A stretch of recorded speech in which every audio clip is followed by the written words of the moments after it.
નમસ્કાર પ્રણામ સ્વાગત છે તમારું અમારા એક નવા વિડીયોમાં। મિત્રો, આજના સમાજની અંદર કેટલાય આવા દીકરાઓ હોય છે જે પોતાના માતા પિતાને રોડે રખડતા કરી મૂકે છે અને પોતે તેની પત્ની અને તેમના બાળકો સાથે એશો આરામ કરતા હોય છે અને તેઓને તેમના માતા પિતાની કંઈ પણ ચિંતા નથી હોતી અને માતા પિતાની જે કંઈ પણ સંપત્તિ હોય છે તે વાપરી નાખે છે અને તેમને રખડતા કરી મૂકે છે અને જ્યારે તેમના માતા પિતાને આ હકીકત સમજાઈ જાય છે કે તેઓએ તેમના દીકરા પર ભરોસો કરીને તેમના દીકરાએ તેમને બહાર કાઢી મૂક્યા તે જોઈને ત્યારે પિતાએ પોલીસ કેસ કર્યો। ત્યારબાદ દીકરાએ ખૂબ માફી માંગી, પરંતુ પિતાએ માફ ન કર્યો। તો તેવા જ પ્રકારની એક પ્રસ્તુતિ અમે તમારી સામે લઈને આવ્યા છીએ।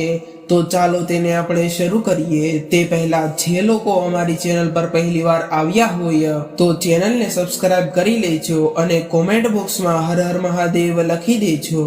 વિડીયોને લાઈક અને તમારા મિત્રો સાથે શેર પણ કરી દેજો।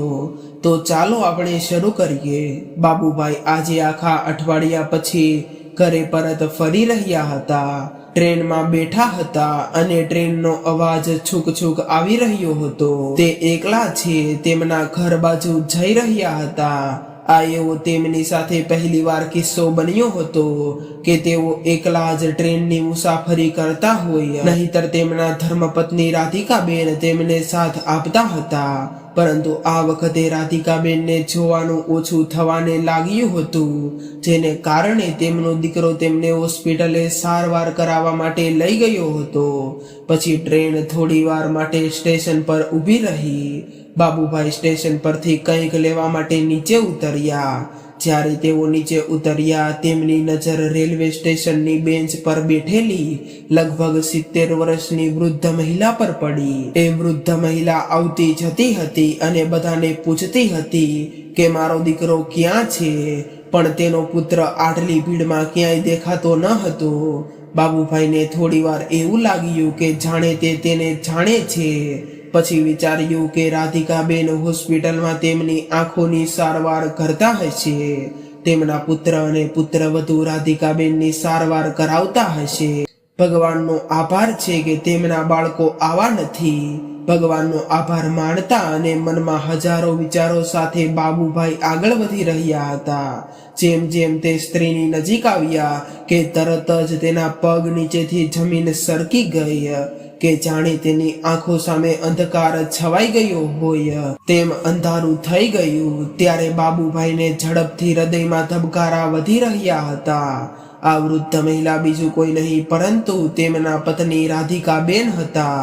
તેઓ વિચારવા લાગ્યા કે મારો એકનો એક પુત્ર છે અને તેની પુત્ર વધુ પણ છે। તેઓના હોવા છતાં પણ આ અહીંયા કેમ છે અને આંખોનું ઓપરેશન પણ નથી થયું? માનવું થોડું મુશ્કેલ હતું, પણ શું આ દ્રશ્ય તો આંખો સામે હતું। પોતાની પત્નીની આવી હાલત જોઈને બાબુભાઈની આંખોમાં પોતાની પત્ની માટે આંસુ આવી ગયા અને તેમણે પોતાના વૃદ્ધ હાથોનો સ્પર્શ રાધિકાબેનના ખભા પર મૂક્યો। તેઓ સ્પર્શ પામીને રાધિકાબેન એકદમ રડી પડ્યા। પતિને જોઈને આજુબાજુનું દ્રશ્ય ખૂબ જ રંગીન બની ગયું હતું। તેણે સપનામાં પણ વિચાર્યું ન હતું કે તેનો પુત્ર અને વહુ તેની સાથે આવું કંઈક કરી શકે છે। બાબુભાઈએ થોડા જ ક્ષણોમાં પોતાની જાતને કાબૂમાં કરી લીધી। મનમાં નિર્ણય કરી લીધો। તેઓ વિચારતા રહ્યા કે મારા હોવા છતાં પણ મારા પુત્રએ મારી પત્નીને આવી હાલત કરી નાખી। તેને હવે 2 ટંકનો ભોજન પણ નથી આપી રહ્યા। તેમના પુત્રની આ હકીકત બાબુભાઈનો ગુસ્સો આકાશને આંબી ગયો। તે બીજે જ દિવસે કારમાં પોતાના શહેર પહોંચ્યા। તેણે સૌથી પહેલું કામ પોલીસનું કર્યું। સ્ટેશન પર ગયેલા આ પતિ પત્નીની આવી હાલત જોઈને પોલીસ પણ ચોંકી ગયા અને જ્યારે તેઓ તરત જ પુત્રના ઘરે પહોંચ્યા તો બાબુભાઈને પોલીસ સાથે જોઈને પુત્ર અને પુત્રવધુ એકદમ ચોંકી ગયા। તેઓ માની જ ન શક્યા કે તેમના માતા અને પિતા બંને હતા। તે બંને પુત્ર અને પુત્રવધુએ ષડયંત્ર રચાવીને માતા પિતાને અલગ કરી નાખ્યા હતા અને પછી અને પછી તેઓ એવું વિચારી રહ્યા હતા કે તે બંને એક સાથે કેવી રીતે મળ્યા હશે. કેટલી મુશ્કેલીઓથી તેણે રાધિકાબેનથી છુટકારો મેળવ્યો હતો. પછી તેમનો દીકરો કહેવા લાગ્યો, અરે માં, તમે ક્યાં ગયા હતા? દીકરો રાધિકાબેનની સામે આગળ વધી રહ્યો હતો ત્યારે બાબુભાઈએ તેને ખેંચીને એક ગાલ પર 2 તમાચા માર્યા અને પછી કહ્યું, સાવધાન, જો તું આગળ વધ્યો છો, તારી હિંમત કેવી રીતે થઈ? તે મારા હોવા છતાં પણ મારી પત્નીને આવી રીતે રેલવે સ્ટેશન પર રખડતી કરી મૂકી. ત્યારે દિવ્યેશની પત્ની કહેવા લાગી, તેમને અમે રોકવા માટે ઘણો પ્રયાસ કર્યો હતો. અમે છેલ્લા 2 દિવસથી ખૂબ જ ચિંતિત છીએ. અમે સતત તેને શોધવાનો પ્રયત્ન કરી રહ્યા હતા. માતા વિના અમે રડવા પણ લાગ્યા હતા અને અમે ખાવાનું પણ 2 દિવસથી નથી ખાધું. આ જોઈને બાબુભાઈએ પુત્રવધૂના ગાલ પર એક થપ્પડ મારી. ત્યારબાદ આસપાસ જોયું તો ડસ્ટબિનમાં ઠંડા પીણાના ગ્લાસ પડ્યા હતા અને પિઝાના પેકેટ પણ પડ્યા હતા. બાબુભાઈએ ગુસ્સામાં પુત્રનો કોલર પકડીને કહ્યું, શું ખૂટતું હતું અમારા ઉછેરમાં જે તે અમારી સાથે આવું કર્યું? તમે મારી સાથે ખૂબ દગો કર્યો છે. હું ભૂખ્યો અને તરસ્યો રહ્યો પણ મેં તને ક્યારેય કંઈ લેવાની ના નથી પાડી. ત્યારે તેની પત્ની પિતાને કહેવા લાગી કે તમે મારા પતિ સાથે આ કેવી વાતો કરી રહ્યા છો? તમને ખબર પણ છે કે તેઓ કેટલી મોટી નોકરી કરી રહ્યા છે અને કેટલા મોટા અધિકારી છે. તેમનું શહેરમાં ખૂબ જ સન્માન છે. તમે મારા પતિને આવી કંઈ પણ વાત ન કરો. ત્યારે બાબુભાઈએ કહ્યું કે વહુ સાવધાન, આજે જો તું અમારી બંને વચ્ચે ન આવતી, કેમ કે હું મારા પુત્ર સાથે વાત કરું છું. ત્યારે બાબુભાઈએ કહ્યું, હું જાણું છું કે તું એક મહાન અધિકારી બની ગયો છે, પણ તારા પતિના આ સ્વભાવની સરખામણીમાં આ સ્થિતિ હંમેશા નાની રહેશે. જેને બાળપણમાં ડોક્ટર દ્વારા તેના હૃદયમાં કાણું હોવાનું નિદાન થયું હતું, તેથી તેને છોડાવવા માટે મેં તેને કોઈ રસ્તા પર છોડ્યો ન હતો. કોઈ દેશદ્રોહીના ઘરે તેને ફેંકી પણ ન દીધો હતો. પરંતુ ત્યારે પણ ડોક્ટરે મને કહ્યું હતું કે તમારું બાળક હવે જાજો સમય સુધી નહીં જીવી શકે. ત્યારે તે રાધિકાબેન એ જ હતા જેણે ડોક્ટર સાથે સાથે ભગવાન સાથે પણ લડી રહ્યા હતા. અને આજે એ જ ઓફિસર પુત્ર તેની માતાની આંખના ઓપરેશનની સારવાર માટે થોડા પૈસા ખર્ચવા પડ્યા હતા. તેને પણ ઉશ્કેરવા માટે તેને સ્ટેશન પર છોડી દીધી હતી. શું આવો દિવસ થવા માટે કોઈ પણ માતા પિતા તેમના બાળકોને ઉછરે ખરા? આજે પણ જો હું સ્ટેશન પર ન ઉતર્યો હોત તો રાધિકાબેન આમ જ ભટકતા રહ્યા હોત. તો મિત્રો, હવે આપણે બાબુભાઈ વિશે પહેલેથી જાણ કરી લઈએ. બાબુભાઈ એક આદરણીય વ્યક્તિ હતા. લોકોને મદદ કરવી તેમની વિશેષતા હતી. તેઓ નાનું કામ કરતા હતા અને તેની સાથે તેમણે ખેતીનું પણ ધ્યાન રાખ્યું હતું અને તેના પુત્રને ભણાવીને સફળ એન્જિનિયર બનાવવા માટે સક્ષમ બનાવ્યો હતો. લગ્ન પછી પુત્ર બીજા શહેરમાં શિફ્ટ થયો અને રાધિકાબેન અને બાબુભાઈ એક જ ગામમાં રહેતા હતા. એક દિવસ બાબુભાઈ તેમના પુત્રને ફોન કરીને કહ્યું, બેટા દિવ્યેશ, તું અમને બીજા બાળકોની જેમ ભૂલી તો નથી ગયો ને?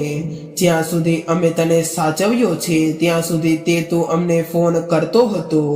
એવું કહીને બાબુભાઈ કહે છે કે તારી મમ્મીએ આમ કહે છે. ત્યારે દિવ્યેશ કહે છે કે પપ્પા, આ બધા કાર્યોને કારણે મેં તમને નિવૃત્તિ પછી શહેરમાં મકાન ખરીદવા કહ્યું હતું. તમે મારી વાત ન સાંભળી. હવે જુઓ, હું ભાડાના મકાનમાં રહું છું અને તમે ગામડામાં રહો છો. હું મારું કામ છોડીને કેટલી વાર ગામ આવીશ. બાળકો શાળામાં અને ટ્યુશનમાં જાય છે. હવે તમે મને કહો કે મારે પુત્રની ફરજ નિભાવવી જોઈએ કે પિતા અને પતિની ફરજ? બાબુભાઈએ એક ક્ષણ માટે મૌન થઈ ગયા અને પછી બોલ્યા, દીકરા, તું એવું બોલી રહ્યો છે કે જાણે હું ક્યારેય પતિ અને પિતા ન હતો. આખરે કેવી રીતે? તું તારા માતા પિતા માટે પણ સમય નથી કાઢી શકતો? દિવ્યેશ બોલ્યો, ઠીક છે. અરે પપ્પા, હું શનિવારે આવીશ, પણ હું એકલો જ આવીશ, કારણ કે હવે મારા માટે વારંવાર આવું જવું શક્ય નથી. આટલું કહીને તેણે ફોન કટ કરી દીધો. દિવ્યેશે ફોન કટ કર્યો કે તરત જ તેની પત્ની અમીષાએ પૂછ્યું કે શું થયું સસરા, શું કહે છે? દિવ્યેશે જ્યારે આખી વાત કહી ત્યારે અમીષાએ કહ્યું કે તે પછી શું વિચાર્યું? શું તું તેમને અહીં લાવીને રાખીશ? હું અને મારા સંતાનો ગામ જવા માટે અચકાતા હોવાથી તું ત્યાં જઈને રહીશ. દિવ્યેશે વિચારીને કહ્યું, તમે મને વધુ મુશ્કેલીમાં મૂકી રહ્યા છો. મેં ક્યારે કહ્યું કે તમે બધાએ ત્યાં જઈને ત્યાં રહીને આ સમસ્યામાંથી છુટકારો મેળવવો પડશે? કોઈક ઉકેલ તો શોધવો જ પડશે, કારણ કે ગામમાં શું છે તે ફક્ત પપ્પાને જ ખબર છે અને કાલે બંનેને શું થશે તે પણ ખબર નથી. ગામમાં કેટલી પ્રોપર્ટી છે એ પણ ખબર નથી.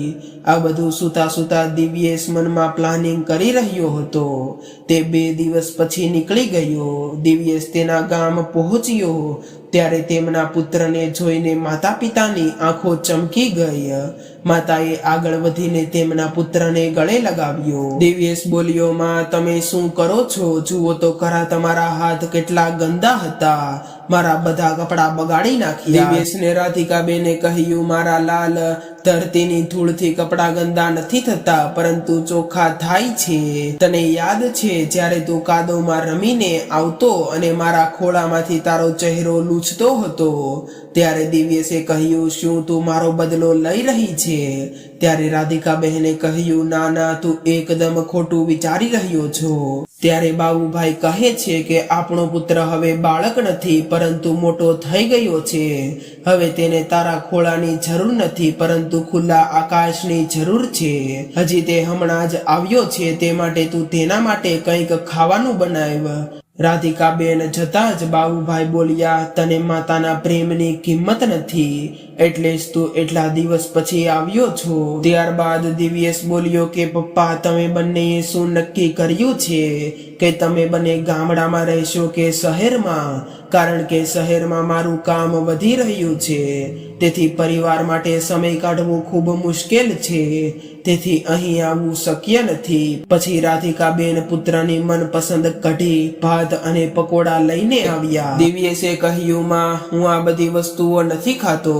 રાધિકા બહેનનો ચહેરો પડી ગયો. પછી દિવ્યેશ બોલ્યો, ઠીક છે, હવે ચહેરો ન બનાવ. હું તારી ખુશી માટે ખાઈ લઉં છું, હું લઈ લઉં છું. રાધિકાબેને પુત્રને પ્રેમથી ભોજન પીરસ્યું. દિવ્યેશ સાંજે ઓટલા પર બેઠો હતો. તેમના ઘરની આસપાસની હરિયાળી જોઈ રહ્યો હતો. રાધિકાબેન તેના માટે ચા લઈને આવ્યા. દિવ્યેશ બોલ્યો, માં શું ગામડામાં એકલું રહેવું જરૂરી છે અને તમે અમારી સાથે ત્યાં શહેરમાં રહી શકો છો? ત્યારે રાધિકા બહેને કહ્યું, મને પણ એકલવાયું રહેવાનું મન નથી થતું. ત્યારે બાબુભાઈ પણ આવ્યા અને કહ્યું, હું તને આપણી જમીન અને ખેતી બતાવીશ. આ સાંભળીને દિવ્યેશ ખૂબ ખુશ થયો. ચાલો એકવાર જોઈએ કે કઈ વસ્તુ ક્યાં છે. આખરે મારે તેની ગણતરી કરવાની જ છે. બાબુભાઈ આશ્ચર્યથી તેમની સામે જોવા લાગ્યા, પણ પુત્રનો સાથ જરૂરી માનીને તેને મિલકત અને જમીન બધું આપી દીધું. બીજા દિવસે સવારે જ્યારે બધા સાથે બેસીને જમતા હતા ત્યારે રાધિકાબેન તેમના હાથે ભોજન પીરસી રહ્યા હતા. ત્યારે દિવ્યેશે કહ્યું, પપ્પા, તમે જોઈ રહ્યા છો કે માની હાલત એવી છે કે અત્યારે કોઈ કામ પણ નથી કરી રહ્યા. ખબર નહીં કેમ તું ગામડામાં જબરદસ્તીથી રહે છે. ચાલો અમારી સાથે, હું કહું છું કે ચાલો બધી વસ્તુઓ વેચીને આપણે શહેરમાં સારું ઘર ખરીદી લઈએ. પછી મારે ભાડું પણ ભરવાનું બચી જશે અને મને તમારા બધાનો સાથ પણ મળી જશે. પુત્ર સાથે રહેવા જવાની વાત સાંભળીને રાધિકાબેનનો ચહેરો ખુશ થઈ ગયો અને તેમણે બાબુભાઈને હળવેકથી કહ્યું કે જ્યારે પુત્ર પોતે આગળ આવીને આપણને સાથે રહેવાનું પૂછે છે પછી હવે આપણે જવાનું તો ખરું જ મન થાય છે. ત્યારે બાબુભાઈ કહે છે કે દિવ્યેશ, રોડ બાજુની જમીનની કિંમત ઘણી છે. આપણી પાસે ખેતી માટે પણ જમીન છે, તે હું નથી વેચવાનો, કારણ કે આપણે કેટલાય ગરીબ ખેડૂતો આ જમીન પર ખેતી કરીને પોતાના પરિવારનું ભરણ પોષણ કરે છે. હું જ તેના ભૂખ્યા બાળકને ખવડાવું છું. દિવ્યેશ ઘરે સંમત થયો, કારણ કે તે દુઃખનું કારણ બનવા માંગતો ન હતો. રસ્તાની બાજુની જમીન લાખોની કિંમતની હતી. તેણે કહ્યું, ઠીક છે, જો તમારે આ ખેતી લાયક જમીનને વેચવી ન હોય તો રહેવા દો, જો ખેડૂત આપણને ખેતીના અડધા પૈસા મોકલાવશે તો આપણે તેમને આપી શકીએ. બાબુભાઈએ કહ્યું, હા, તે અમને દર વર્ષે અડધા પૈસા મોકલાવી દેશે. તમે તે રોડ કાંઠાની જમીનને વેચી નાખજો. 15 દિવસ પછી હું તમારી ટિકિટ કરાવીને મોકલી આપીશ. તમારી જરૂરી વસ્તુઓ સાથે લઈને શહેરમાં આવજો. ટૂંક સમયમાં દિવ્યેશ એક દિવસે સાંજે શહેર માટે નીકળી ગયો. ઘરે પહોંચ્યા ત્યારે અમીષાએ કહ્યું, ત્યાં શું થયું? તમે મને કેમ નથી કહ્યું? દિવ્યેશે જ્યારે અમીષાને બધું કહ્યું ત્યારે અમીષાએ કહ્યું, શું એવો આવીને અહીં જ રહેશે? ત્યારે દિવ્યેશે કહ્યું, ભલા આખી વાત તો તું સાંભળ. હવે તારે આ ભાડાના મકાનમાં રહેવાની જરૂર નથી. 15 દિવસ પછી આપણને આપણું પોતાનું મોટું ઘર મળશે. પપ્પા પૈસાની વ્યવસ્થા કરશે. આ ઘરમાં એક નાનો સ્ટોર રૂમ બનાવી દઈશું. એમાં આપણા મમ્મી પપ્પા રહેશે. અમીષાએ પહેલા તો મોઢું બગાડ્યું. ત્યારબાદ તેણે વિચાર કર્યો કે આપણું એક ઘર મકાન થઈ જશે. ત્યારબાદ તે પણ સહમત થઈ ગઈ. પોતાની પસંદગીનું ઘર જોયા બાદ તેણે બાબુભાઈને તમામ પૈસા તેના ખાતામાં ટ્રાન્સફર કરવાનું કહ્યું. પિતાએ તેના પુત્ર પર વિશ્વાસ રાખીને પૈસા મોકલી આપ્યા અને દિવ્યેશ તેની પત્નીના નામે ઘર ખરીદી લીધું. પછી 15 દિવસ વીતી ગયા. પછી બાબુભાઈ અને તેમના પત્ની ગામડેથી નીકળી ગયા. ત્યારબાદ દિવ્યેશે કહ્યું કે મારે સ્ટેશને લેવા આવવા માટેનો સમય નથી. તેને માટે મારા ઘરનું સરનામું લખી આપીશ અને રિક્ષાવાળાને કહી દેજો કે તમને ત્યાં ઉતારી દેશે. બાબુભાઈને આ થોડું સારું ન લાગ્યું. પછી રાધિકાબેને કહ્યું કે કદાચ તે કંઈક કામમાં વ્યસ્ત હશે અને આપણા સ્વાગતની તૈયારી કરી રહ્યો હશે. ચાલો આપણે તે સરનામા ઉપર પહોંચી જઈએ. માતા પિતા બંને ઘરે પહોંચતા જ અમીષાએ ખરાબ મોઢે તે બંનેનું સ્વાગત કર્યું. તે જોઈને બાબુભાઈને થોડું સારું ન લાગ્યું અને તેમનો સામાન નોકર દ્વારા સ્ટોર રૂમમાં રખાવી દીધો. ત્યારબાદ તે જોઈને બાબુભાઈએ અમીષાને પૂછ્યું કે હે બેટા, શહેરમાં આવા નાનકડા રૂમ કેમ હોય છે? શું શહેરમાં મોટા રૂમ નથી હોતા? ત્યારબાદ અમીષાએ કહ્યું કે આપણે જેટલો ગોળ નાખીએ છીએ તેટલો જ સ્વાદ મળશે. અને અમીષાએ કહ્યું કે તમને શું લાગે છે કે તમે જે પૈસા મોકલાવ્યા તે પૈસાથી અમે આ મકાન ખરીદ્યું છે? તો નહીં, પરંતુ અમે આ મકાનની પાછળ અમારી પણ આખી જિંદગી નાખી દીધી છે. રાધિકા બહેને કહ્યું કે અરે વહુ, તેને મજાક કરવાની આદત છે. રૂમ નાનો હોય કે મોટો, દરેકનો સાથ જરૂરી છે. અમીષા બોલી, મમ્મી, ઉપરના માળે અમારો રૂમ અને બાળકોનો રૂમ છે.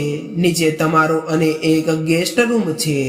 હવે અમે આનાથી વધુ ખર્ચ કરી શકીએ તેમ નથી. આટલું કહીને અમીષા ત્યાંથી ચાલી ગઈ. કોઈ પણ રીતે બંને પોતપોતાની વસ્તુઓ રૂમમાં રાખી ગયા. 1-2 મહિના વીતી ગયા. તે બંને એ રૂમમાં જ રહ્યા. પછી એક દિવસ બાબુભાઈ સીડીઓ પાસેથી તેમના પુત્ર વહુના રૂમમાં દવા લેવા માટે જઈ રહ્યા હતા. ત્યારે નોકર બોલ્યો, બાપુજી, તમે ઉપર ન જઈ શકો કારણ કે મેડમે અમને કોઈને પણ ઉપર જવાની ના પાડી છે.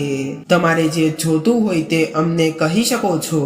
બીજા દિવસે જ્યારે દીકરો ઓફિસે જવા લાગ્યો ત્યારે બાબુભાઈએ તેને કહ્યું કે મારી સાથે આમ કેમ કરે છે? ત્યારે દિવ્યેશ બોલ્યો, તેમાં શું ખોટું છે? તેણે કહ્યું, તમારી વહુ ઉપરના માળે રહે છે અને તેમના માળે જઈને શું કરશો? અને ભોજન તો તમને સમયસર મળી રહે છે. તો હવે હું ઓફિસે જાઉં છું. મારી પાસે સમય નથી. બાબુભાઈ તેમના પુત્ર પાસે આશા લઈને આવ્યા હતા. એ આશા ચકનાચૂર થઈ હતી. પુત્ર વધુ પોતાની જ દુનિયામાં રહેતી હતી. પુત્ર અને પુત્રીઓ પણ ક્યારેય આવતા નથી. દાદા દાદી તો જુઓ ખુલ્લા આકાશના અંજવાળામાંથી બહાર કાઢીને આ સ્થાન પર લાવવામાં આવ્યા છે. તેમને અંધારામાં કેદ કરવામાં આવ્યા છે. જ્યારે પણ પુત્ર વધુ કંઈક કહે છે ત્યારે તેને સીધો જવાબ મળ્યો છે. બિચારી રાધિકાબેન ઉદાસ થઈને અંધકાર ભરી રૂમમાં બેઠા રહ્યા. બંને માટે આ રોજિંદી વાત બની ગઈ. લગભગ 4 મહિના વીતી ગયા અને એક દિવસ એવું થયું કે અમીષા દોડતી દિવ્યેશ પાસે ગઈ અને તેને કહેવા લાગી કે મારા પપ્પાનો ફોન આવ્યો હતો અને તેમણે તેમની સંપત્તિ વિશે વાત કરી હતી, કારણ કે હું તેની એકની એક દીકરી છું. તેને કારણે સંપત્તિનો જે કંઈ પણ ભાગ હશે તે મારા ભાગમાં આવશે. તે માટે આપણે મારા મમ્મી પપ્પાને સાચવવા પડશે, તેથી મારે તેમને અહીં રાખવા પડશે. દિવ્યેશે કહ્યું, આ કેવી રીતે શક્ય છે? તું તેમને કેવી રીતે રાખી શકીશ? અમીષાએ કહ્યું, હવે તમે આનો ઉપાય શોધો અને મારા માતા પિતાને અહીં રાખો, કારણ કે તેમની પાસે કરોડોની સંપત્તિ છે. આપણા બાળકોનું ભવિષ્ય સુરક્ષિત છે, તેના વિશે વિચારો, નહીં તો એક દિવસ હું મારા બાળકોને લઈને તેમની પાસે વહી જઈશ. ત્યારે દિવ્યેશે એક યુક્તિ વિચારે છે અને તેમના પિતાને કહે છે કે પિતા, મેં તમારા માટે અને મમ્મી માટે એક ઘર જોયું છે જ્યાં તમે ખુલ્લું વાતાવરણ મળશે અને આ શહેર કરતાં ત્યાં સારું વાતાવરણ જોવા મળશે. ત્યારે રાધિકાબેને કહ્યું કે તમે લોકો પણ અમારી સાથે ત્યાં રહેશો ને? ત્યારે દિવ્યેશે કહ્યું, માં, મને ઓફિસના કામ માટે થોડા વર્ષો માટે બહાર જવાનો છું. હું બહાર જવાનો છું, તે માટે હું તમને બીજા ઘરે શિફ્ટ થવા માટે કહું છું અને તેનું વાતાવરણ પણ સારું છે. હું ત્યાં આવતો જતો રહીશ અને અહીંયા અમીષા અને મારા બાળકો કંઈ પણ પ્રકારની તકલીફ નહીં પડે અને તમને બંનેને પણ ત્યાં તકલીફ નહીં પડે. બાબુભાઈએ થોડા ખચકાટ સાથે પુત્રને કહ્યું, દીકરા, તારી માં હવે સ્પષ્ટ જોઈ શકતી નથી. હું વિચારતો હતો કે હવે તારી માને આંખનું ઓપરેશન કરાવવું પડશે. અગાઉ તારી માતાની આંખોનું ઓપરેશન કરાવ્યું હોત તો તારે અને વહુને તેની સંભાળ લીધી હોત તો સારું હતું. આ સાંભળીને દિવ્યેશે તેના પપ્પાને કહ્યું, ઠીક છે પપ્પા, પણ મારી પાસે એટલા પૈસા નથી, તેથી તમે ગામમાં જે જમીનનો ટુકડો હતો જેમાં આપણે જમીનમાં ગરીબોને વાવવા માટે આપ્યું હતું તે ટુકડો વેચી નાખો. આમ કરીને તેમાંથી જે કંઈ પણ પૈસા પ્રાપ્ત થશે તેનાથી આપણે મમ્મીનું ઓપરેશન કરાવી નાખશું. પુત્રની વાત સાંભળીને બાબુભાઈ ખુશ થયા અને ગામડે જવા રવાના થયા. બીજા દિવસે દીકરો ઓફિસેથી પાછો આવ્યો. ત્યારબાદ દિવ્યેશે રાધિકા બહેનને કહ્યું કે માં, ચાલો આપણે નજીકના દવાખાને તમારી આંખનું ઓપરેશન કરાવવા માટે જઈએ છીએ. તમારો સામાન લઈ લ્યો. ત્યારે 9 વાગ્યા હતા. રાધિકાબેને કહ્યું, દીકરા, આટલી મોડી રાત થઈ ગઈ છે. ત્યારે દિવ્યેશે કહ્યું કે માતા, તને ખબર તો છે ને કે મને આખા દિવસ દરમિયાન ટાઈમ નથી મળતો. મારે ઘણા બધા કામ સંભાળવા પડે છે. રાધિકાબેન તેમના પુત્ર સાથે એક એવી જગ્યાએ પહોંચી ગયા જ્યાં ચારે બાજુ અંધકાર હતો. ત્યારે તેના પુત્રએ તેને એક ધાબળો આપ્યો અને તેમને કહ્યું કે તમારો નંબર આવતા જ હું તમારી પાસે આવીશ અને તારો કેસ લખાવી નાખું છું. તારી બાકીની ચીજ વસ્તુઓ હું લઈને આવીશ. થોડી વાર પછી રાધિકા બહેને કોઈ અજાણ્યા વ્યક્તિને કહ્યું કે મારો દીકરો હજી નથી આવ્યો. શું કેસ નથી લખાયો? શું હું તમને મારી નજીક ક્યાંય જોઈ શકું છું? સ્ટેશન માસ્તરે હસીને કહ્યું કે જ્યારે તે તેના માતા પિતાને છોડીને જાય છે ત્યારે તેઓ પાછા નથી આવતા. આ સાંભળીને રાધિકાબેનના પગ નીચેથી જમીન સરકી ગઈ. રાધિકાબેન રડતા રડતા તેના દીકરાને બોલાવવા લાગ્યા. બાબુભાઈ પોતાના વિચારોમાંથી બહાર આવ્યા. ત્યારે તેમણે દિવ્યેશને કહ્યું, શું આજ દિવસ જોવા માટે અમે તને ઉછેર્યો હતો? શું તને તારી અંધ માતાને સ્ટેશન પર છોડીને શરમ નથી આવતી? જો હું આજે તેને મળ્યો ન હોત તો બાકીના દિવસો માટે ભટકતી હોત. ઇન્સ્પેક્ટર સાહેબ, હું બાબુભાઈ, મારો પુત્ર અને પુત્રવધુ તેમના માતા પિતાને હેરાન કરવાનો કેસ નોંધાવું છું. અને હા, મેં તને જે કંઈ પણ પૈસા આપ્યા છે તે તું મને પાછા આપી દેજે. દિવ્યેશ રાધિકાબેનના પગમાં પડ્યો અને માફી માંગવા લાગ્યો અને કહેવા લાગ્યો, તમે પિતાને શું કહી રહ્યા છો તે તો જુઓ. તમે પુત્રની લાચારી સમજી શકો છો. રાધિકાબેને દ્રઢ નિશ્ચય સાથે કહ્યું કે જ્યારે પુત્ર તેની માતાની લાચારી સમજી નથી શકતો તો પછી માતા તેના પુત્રની લાચારી કેમ સમજશે?